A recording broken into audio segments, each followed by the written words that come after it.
ஷே எப்பா அயோத்தியில் எப்படிப்பா இருக்கா எட்ட நாட்டு சனீஸ்வரி ஆமாம் நாயி கூட்டு போயிடப்பா உன் கோட்டா எங்கே அயோத்தி ராமர் கோயில் கட்டினா அதில் ஒன்றும் உட்கார வச்சுருக்காரு, கடவுள் தான் ஒன்று உட்கார வச்சுருக்காரு. நல்லா ஆட்டி விடு. இப்போ ஆட்ட போகிறதான் பெரிய ஆட்டு, சரியா?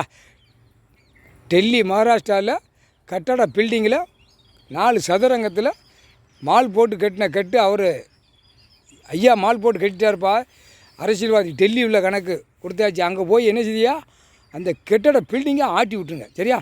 இறுக்கி இப்போ கையெல்லாம் பிடிச்சி ஆட்டி விட்ருங்க.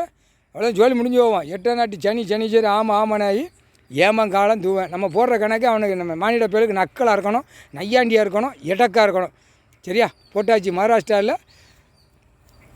மால் போட்டு கட்டுதானா, வானத்தை தோண்டி கீழே பாரதட்டில் உட்கார வச்சுருக்கானா, மாளிகை அரசியல்வாதி அதான்ப்பா.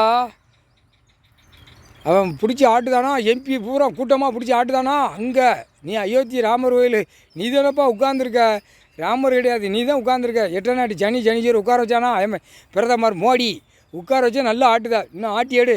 இனிமேல் குடல் வந்து வெளியே வரணும். மானிட பேருக்கு அரசியல்வாதிக்கு குடல் வந்து வெளியே வந்துடணும். முக்கால் சத்தியம்ப்பா.